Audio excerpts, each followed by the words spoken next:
finally got her into the, actually, what the heck is this? This is Sonic 1 Improvement on the NES. Eh? It's a ROM hack of Somari. Oh. Oh, alright then. Well, I'll just be confiscating this hardware. Actually, it's on an emulator. You're not making this intro easy, are you? I know. Roll the title cards. Hey, hang on a minute, you can't do that.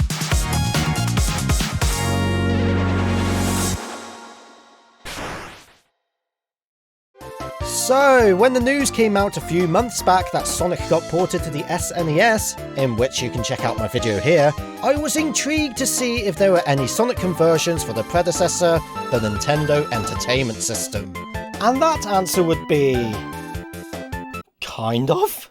This is Sonic Improvement, a direct change from the bootleg Somari, which was a take on how well Mario would get on in Sonic's world. If you're expecting the Sega Master System's level of graphics and physics, then prepare to be disappointed. But don't let that distract you. This title has many surprises up its sleeve.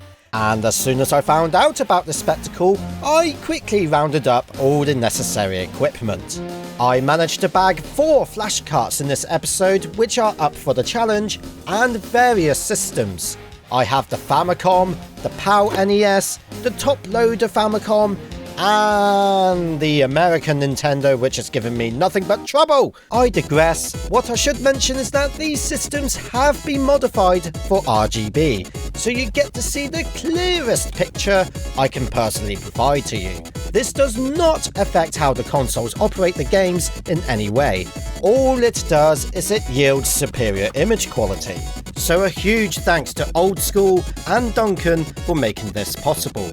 So the video output has been improved, but how much use will I get out of it? I haven't even started today's subject. So let's begin.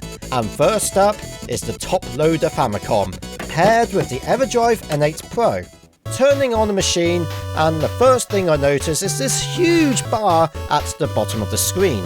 What's worse is when scrolling through the levels, the sides show the zones getting drawn in real time. I have seen this happen in other platformers, such as Super Mario 3, but only to one end.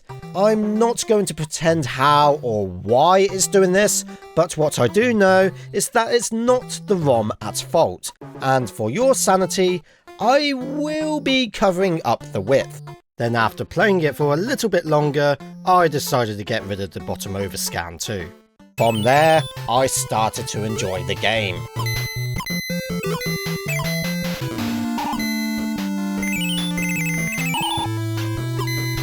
Oh, do you know what? No, that's it. I've had enough. I'm not doing any more of it. I'm not doing any more.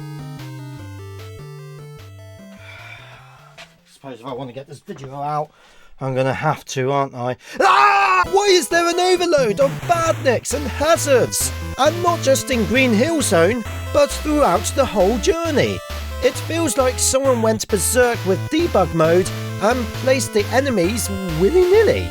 You'll be taking so many hits that it's next to impossible to gain some speed for more than a few seconds. And with only one shield and one invincibility monitor I managed to find in the whole escapade, you're going to struggle. And what adds salt to the wound is the fact that checkpoints are completely absent. If you die, you're back to the beginning of the act.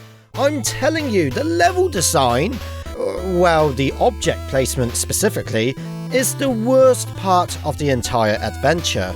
And that's saying something, because the engine for this game isn't exactly the greatest either. Sonic feels too slippery for my liking, and the collision detection is below average at best, with clearly not obtaining rings, even when standing right in front of them, and clipping the ceilings and other mishaps. However, I was slowly, but surely, able to grasp how Sonic handles as I went forward. But avoiding enemy projectiles will forever haunt me. And when I was able to collect 50 rings, it was only at the end of Labyrinth Zone Act 1 and 2. And that's just because the water halves your speed, and I was being extra cautious because the acts were over 5 minutes each. At one point, I drowned and I had to start over. I did not want to repeat that same mistake. If you do manage to acquire so many rings, you get sent to the special stage, in which it is trying to copy the Sonic 8-bit bonus areas. But I'm not sure what's meant to be going on. Sonic is evidently too small to be here. Just look at the size of those bumpers! And there's no apparent Chaos Emerald to pick up. I think it's just a place for you to catch up on some one-ups. Which means, unless I'm missing something, you cannot become supersonic or get a diverse ending. I've been quite the mopey git so far towards this piece of work, but don't get me wrong, there were a few aspects that delighted me. While Green Hill shows the vibe that it's a pirated game, Marble Zone helped clean and tidy it up, as well as Spring Yard. And the boss replicas are pretty decent. It's just Starlight Zone that's become original. And the other bigger positive is that I didn't experience any issues running the game on my top loader Famicom. But how will my PAL Nintendo deal with the software? I decided to partner it up with the EverDrive N8. While I was setting it up with the OSSC, I did give it a quick try and somehow made the game crash. After finishing up the profile for PAL and rebooting the game, I was not able to encounter the same problem. And yes, I was getting struck left, right, centre as always. And no, the OSSC has no impact on how the hardware operates. The PAL machine seems to have the music optimised, but the gameplay has slowed down as expected, and is showing the usual squished height. But no matter, the game behaves the same in every other way as the top loader did, with its flaws and all too. But at least you get more time to react. So, let's get out of the PAL territory and boot up the original Famicom. Now, I do have the Famicom disk system, but I was unable to get the game onto the peripheral. This would involve heavily modding the console, as well as getting DOS software, parallel cables, and more. If anyone out there has tried this method out for themselves, let me know the results in the comments. But that doesn't mean the original device on top is out of commission. We can still put that through its pace with the EverDrive N8. And let's just cut to the chase. There are no problems here. Although initially, I had wondered if the music had been improved. I know the Famicom supports expansion audio if the game supplies it, and at the start, I thought that's what the game was doing, but it turned out...